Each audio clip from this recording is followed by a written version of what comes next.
na lang at hindi lumaban. Kung hindi, napaaway ka na naman. Akala ko ba nagkaintindihan na tayo tungkol sa bagay na yan? Lahat po na sinasabi niyo sa akin, tinatandaan ko naman ho eh. Hindi ko nakakalimutan yun dahil para sa kabutihan ko rin yun.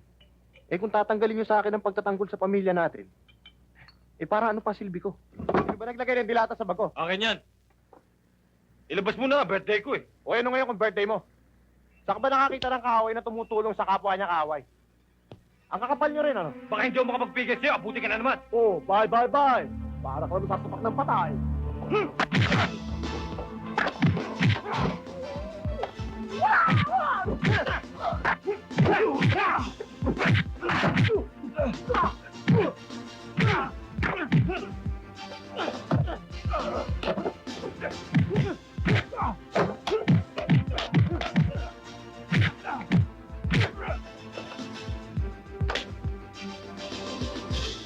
Sa susunod na gagawin mo ako, babasagin ko na yung mukha mo!